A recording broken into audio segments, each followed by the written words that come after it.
안녕하세요. 오늘은 이상한 변호사 우영우 자폐 스펙트럼에 대하여 이야기하겠습니다. 요즘 인기리에 방송되고 있는 드라마이죠. 여기서 주인공인 우영우 변호사는 자폐 스펙트럼을 가지고 있습니다. 자폐 스펙트럼을 중에서도 서번트 기질을 가지고 있는데요. 이 서번트 기질이라는 것은 자폐증 중에서도 일정한 분야의 천재적인 소질을 가지고 있는 것을 말합니다. 근데 보통 자폐증은 정신지체나 지적장애를 함께 가지고 있는 경우가 많습니다. 이 드라마를 보면서 자폐증을 가지고 있거나 또 그런 아동들의 부모님들께서 많은 공감을 하시리라 생각합니다. 저도 이 드라마를 보면서 많은 공감을 가졌습니다. 요즘 저는 자폐증에 대해서 참 관심이 많았습니다. 제 유튜브 동영상으로 자폐증에 대한 사례들이 많이 올라오기도 하고요. 그리고 최근에는 그런 책을 접하여 읽어보기도 하고 그랬는데 이런 드라마까지도 나오니까 더욱 자폐증에 대해서 생각해 보게 되었습니다. 오늘은 제 경우를 이야기하겠습니다. 저는 1967년 10월에 태어났습니다. 어머니 뱃속에서 10개월을 다 채우지 못하고 7개월 만에 태어났는데 제 집에서 어머니께서 낳으시고 아버지께서 저를 받으시고 또 아버지께서 저를 태출을 끊으시고 그렇게 태어났는데 7개월 만에 태어났으니까 아이가 얼마나 작겠습니까? 그런데도 안 죽고 살아서 참 다행이지요.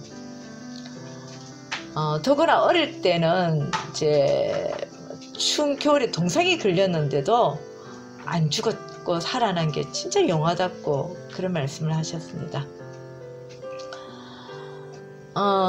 부모님은 제가 참 키우기 쉬웠다고 하십니다. 낯가리도 안 하고 화도 안 내고 때도 안 부리고 그리고 이렇게 애가 그냥 눈 뜨고 뭐 걸음을 걸기 시작할 때부터 쫄쫄거리고 잘 돌아다니고 제 고향 친해는 저희 외가 쪽이 집성촌이고 또 우리 부모님들이 동네 분들께서 우리 부모님들 다 아시기 때문에 제가 뭐 한 4살 뭐 3살 5살 때 막 쫄쫄거리고 돌아다녀도 저 누구 딸이다 누구 애다 이래서 데려다 놓거나 제가 또 때가 되면 집에 들어오거나 그랬으니까 쫄쫄거리고 돌아다녀도 아무 걱정이 없었던 그런 시대였습니다.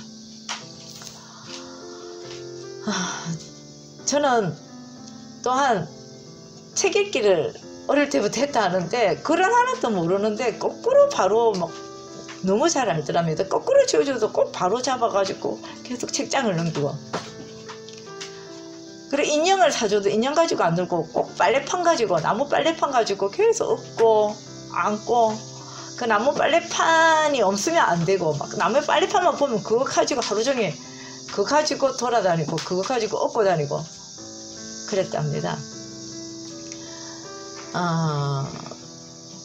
그런데 저는 어릴 때 막 다니면서 자연하고 이야기를 했던 기억이 납니다.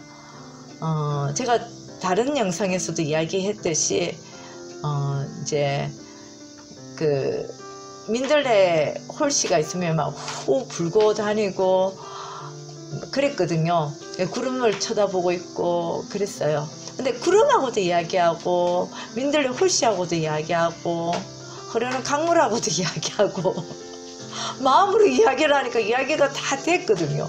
그래서 굳이 뭐 입으로 이야기 안 해도 됐기 때문에 말을 할 필요성을 못 느꼈던 거죠. 내가 이야기하고 싶은 내 친구들이 온 세상에 다 있었으니까요. 이 모든 세상의 자연은 다 내 친구였던 게 기억이 납니다. 그때 당시에는 부잣집만 유치원에 가는 시절에 저희 아버지와 어머니께서는 저를 일찍 유치원에 보내셨습니다. 뭐 집이 특별히 잘 살아서가 아니라 뭐 저를 일찍 유치원에 보내고 싶어서 보내셨는데, 그때는 유치원도 귀했고 5살이 저 혼자 다 6, 7살인데 뭐 5살짜리가 유치원에 가보니 안 그래도 혼자서 노는 아이가 뭐 진짜 힘들었던 게 기억이 납니다. 차라리 혼자서 자연하고 떠돌아다니지. 그 구석에 앉아가지고 제가 제일 힘들었던 건 화장실 가는 건데, 그때는 어린이용 화장실이 따로 있었던 것도 아니고 수세식 화장실이 있었던 것도 아닙니다. 재래식 화장실에서 뽕 뚫린 데서 널판지 놔뒀는데 5살짜리가, 특히 저는 아동기 때 참 작았습니다. 굉장히 작았거든요. 근데 그 화장실에 제가 빠질 것 같더라고요. 5살짜리 애가 그 화장실에 빠져 죽을 것 같아서 화장실에 가겠다는, 안 가도 말도 못하는데 화장실에 가겠다는 말도 못하고 화장실에 가기도 싫고, 그래서 화장실에 안 가고 매일 오줌 참고 배가 부풀러 있고, 하루는 배가 너무 부풀러 있으니까 보조 스님이 없고 집에 왔고, 어디 아프다도 아프다는 말도 안 하고 왜 아픈지도 모르겠고 아무 말도 안 하고 배는 부풀어 있고, 누가 지나가는 사람이 있고 오줌 한번 입어서 해갖고 오강이 앉혀놨더니 오줌 쫙 넣고 배가 쏙 꺼지고, 니 오줌 누고 싶으면 쌤한테 말해라, 화장실 가겠다고 말해라. 근데 화장실 가는 게 무서워서 화장실 가겠다고 말해라는 그 화장실에 변소 가겠다고 말해라 하는 그 말에 나는 엥 울고, 변소가 무서워서 울었어요. 그럼 매일 오줌 참고 차라리 유치원에 안 갔으면 좋았을 거야. 유치원에 일찍 보내가지고 지금은 수세식 화장실이니까 아동용 화장실 따로 다 돼 있지. 그래가지고 그 1학년 때 8살 때는 저는 소아신장염 해가지고 고생 되게 많이 했습니다. 지금도 신장 기능이 안 좋습니다. 한번 망가진 신장은 돌아오지 않거든요. 그렇게 말도 없이 그렇게 지내던 애가 뭐 8살, 9살, 10살까지 진짜 말 없이 지냈습니다. 근데 초등학교 4학년 때 그 머리가 갑자기 뺑 돌아가더군요. 이 세상 모든 것이 갑자기 궁금해지기 시작하는 겁니다. 그래서 자꾸 질문을 하는 겁니다. 그때 당시에는 가해가 유행했는데, 제가 다녔던 가해 선생님이 고등학교 학생이었습니다. 고등학교 학생이 알바로 그룹 가해를 했는데, 그 고등학교 학생 선생님이 막 저한테 화를 내는 거예요. 울면서 막 저한테 화를 내는 거예요. 그 고등학생 학생 선생님이, 저 가해 선생님이. 나는 왜 그 선생님이 나한테 화를 내는지 모르겠더라고요. 나는 그냥 질문했는데, 몰라서 자꾸 물었는데, 내 묻는 게 이상했는 게 있었겠죠. 기억은 안 나지만은. 근데 제가 많이 질문했던 걸 기억이 납니다. 이건 학교에서도 질문하고, 가해할 때도 질문하고, 집에 와서도 질문하고, 자꾸 물었습니다. 자꾸 뭐든지. 그러니까 세상에 그렇게 뭐가 흥미가 있었던가 봐요. 그리고 5학년 때부터 갑자기 막 성적이 좋아졌습니다. 제가 기억하는데 국민학교 1학년 때 첫 통지표에 저 올미를 받았었는데, 뭐 국민학교 5학년 때, 초등학교 5학년 때는 막 수우 이래 받았습니다. 그렇게 공부가 재밌었으니까요. 책 보는 거는 어릴 때부터 좋아했습니다. 어릴 때부터 책만 보면 그냥 계속 책만 보는 겁니다. 밤에 잠 안 자고 맨날 며칠 그냥 뜬 눈으로 책을 보기 때문에 어머니가 책을 찢어 나오면 또 주워서 또 책 보고, 애들이 막 다 그때 당시에 줄넘기, 고무줄 뛰기, 공기 받기, 뭐 오징어 게임, 뭐 이렇게 널뛰기, 뭐 이렇게 뭐 다 했거든. 자치기 놀이, 바깥에서 하는 놀이가 참 많았습니다. 오징어 게임 그 드라마도 있었지 않습니까? 저 우리의 옛놀이.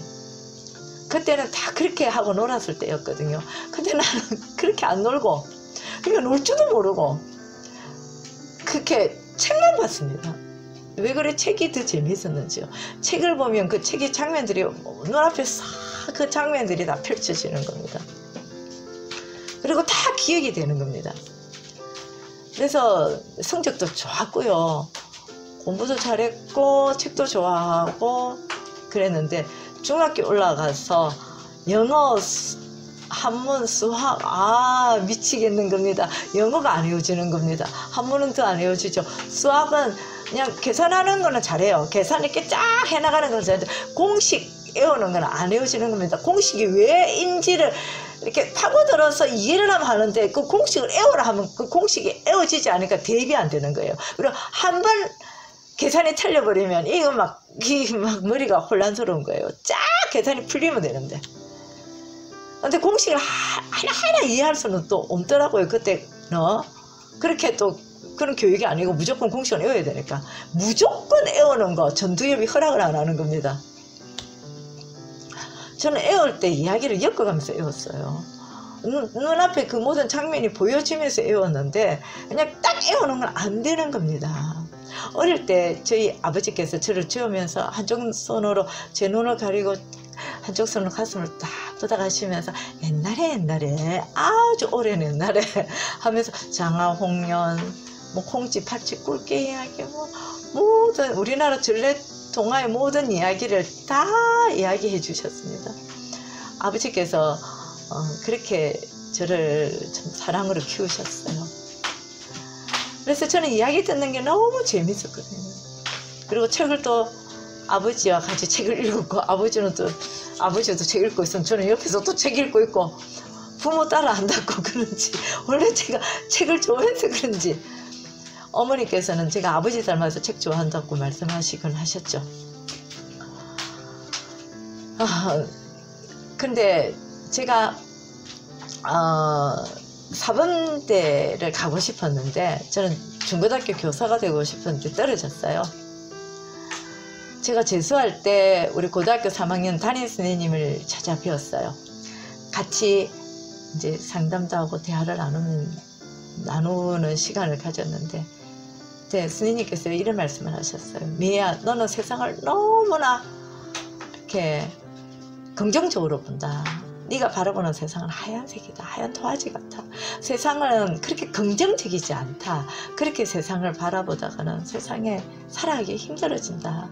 세상을 좀 회색으로도 바라보고 검정빛도 좀 알아보고 그래야지. 미애야, 너는 너무나 깨끗하게 세상을 바라보는 아이다. 그러지 말아라. 세상을 바로 바라봐라. 그런 말씀을 하셨습니다. 그래서 저는 그때 내가 세상을 너무 긍정적으로 바라보는 사람이구나. 그때 처음 알았습니다.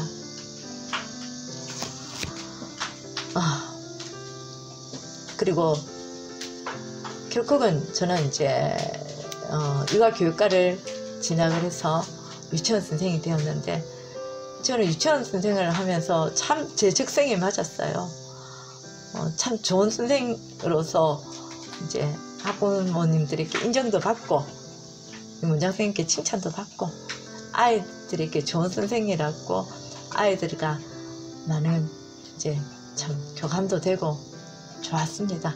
그러다가 우리 집 경제를 책임져야 할 일이 있었기 때문에 제가 음악학원을 운영을 했습니다. 물론 경제는 어머니께서 다 이제 책임을 지셨지만은 명목적으로는 제가 원장이었고 운영을 했었습니다.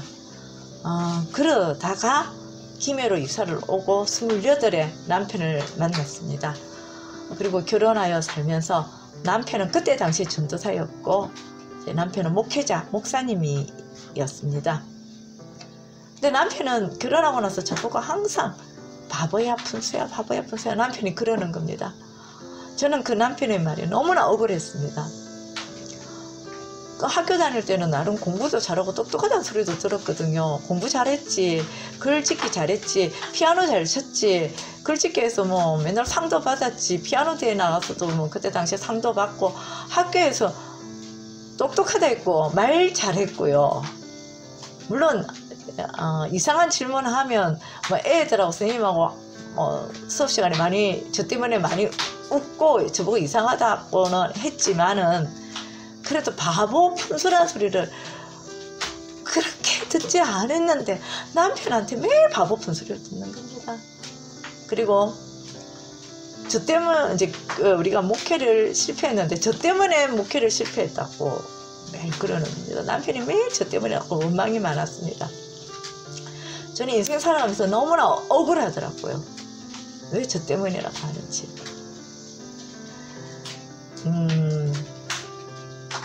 저는 남편하고 결혼하여 참 여러 가지 일을 했습니다.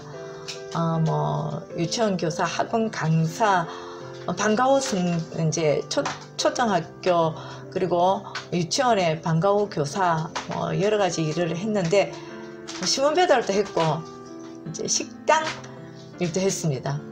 식당 일은 저한테 너무 힘들었습니다. 왜? 육체적인 노동보다는 뭐 가가지고 이 그릇은 여기 놨고요, 저 그릇은 여기 놨고요, 요거 뜨고요, 저거 뜨고요. 단기 기획이 안 이루어지니까 저는 이제 뭘 긴장해서 이렇게 급하게 애울 때는 이렇게 하고 할 때는 저도 그 말을 따라 하면서 애우려는 경향이 있거든요. 잘 안 애워지는 걸 알기 때문에 그때 말을 하면 그 당시에 또 한 번 더 제가 되새김을 합니다. 이른바 반향어라고 그러죠. 근데 그게 애우려는 몸부림입니다, 제한테는. 근데 그게 또 바보같이 보였나 봅니다. 그게 좀 바보란 소리를 듣게 되고 눈총받게 되고 못 견뎌서 이제 직장일 뭐 눈치 보이더라고요. 이제 무시당하니까 주인한테, 사장한테 이런 대로 당신 바보예요 막 이런 소리야.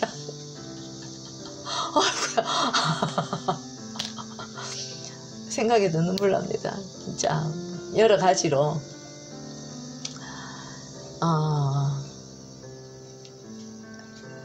또 제하고 아는 사람이 이런 이야기를 했습니다. 미애 씨는 어떻게 보면 참 똑똑한데 어떻게 보면 바보 같아요. 왜 한결같이 똑똑하지 않아요? 그래서 제가 그랬습니다. 아니 내가 어느 때 바보 같은지 어느 때 똑똑한지 내가 어떻게 아냐고. 나도 모르게 바보 같을 때도 있고 내가 모르게 똑똑할 때도 있는데 어느 모습이 어느 게 톡 튀어나올지 내가 알면 바보 같은 모습 안 하고 고치게 해요. 나도 모르니까 그 모든 게 다 내 모습이지요. 나도 내가 답답해요. 어느 게 어떤 방법으로 튀어나올지 모르니까요. 참 그렇습니다.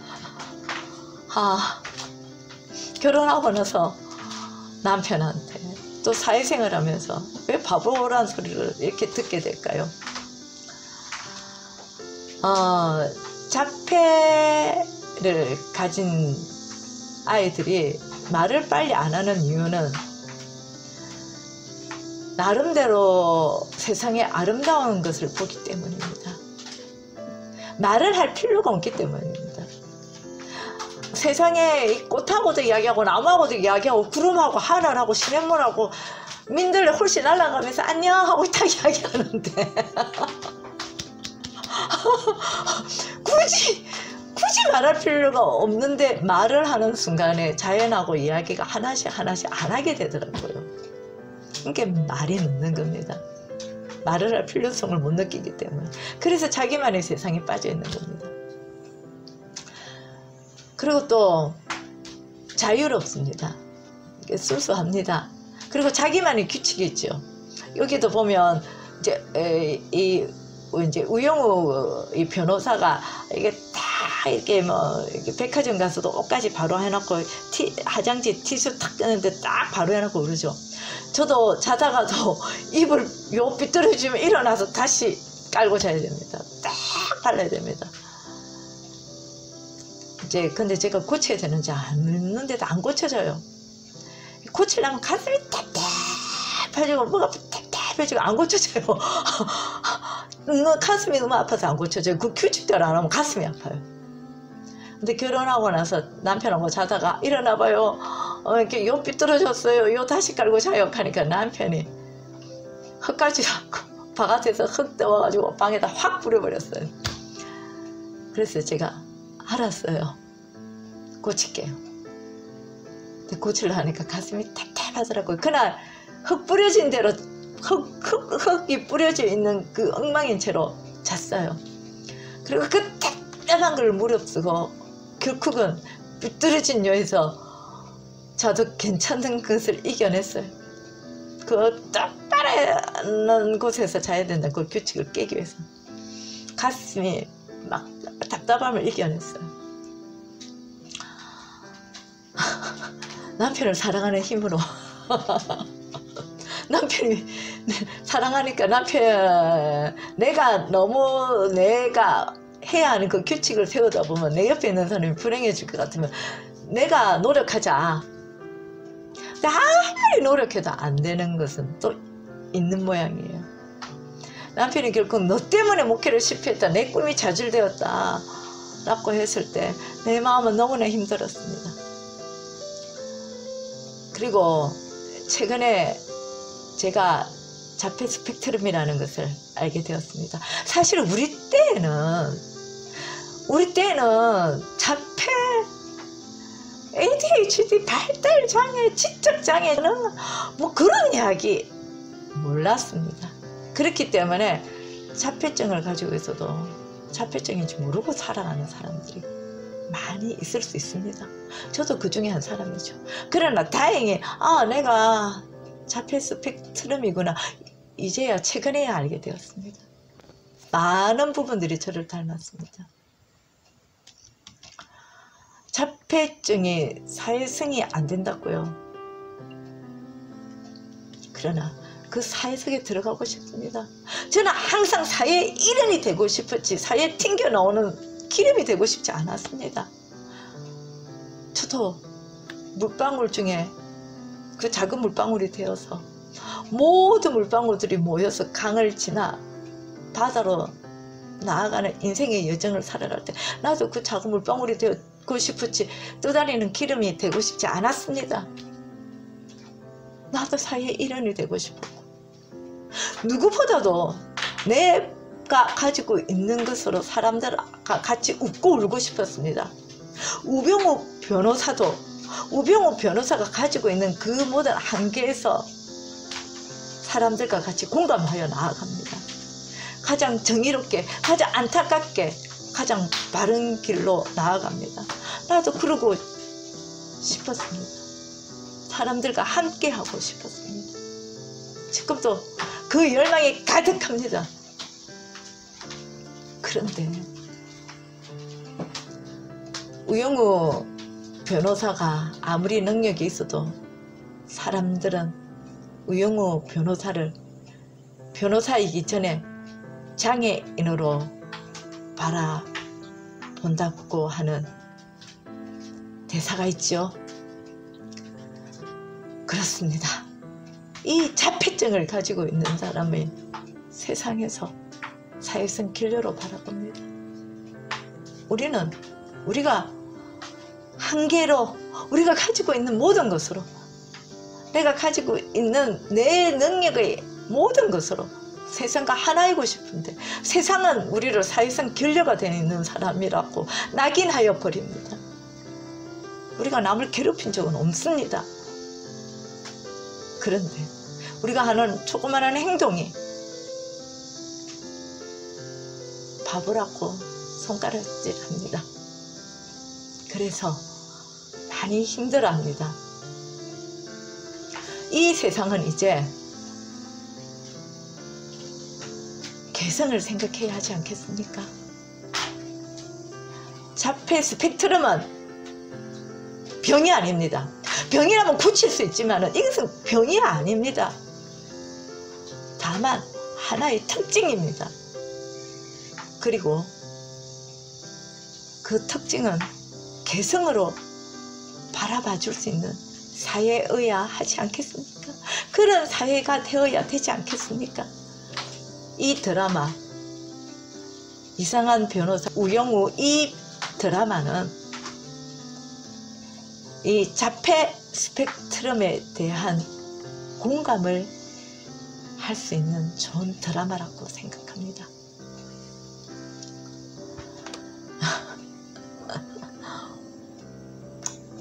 하다 보니까 제 이야기를 하였네요.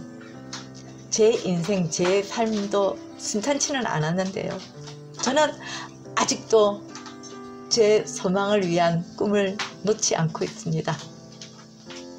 제가 가지고 있는 한계, 제가 가지고 있는 특징이 있지만은 그러나 저는 이 세상의 모든 것을 사랑하려는 마음으로 세상과 함께 나아가고 싶습니다.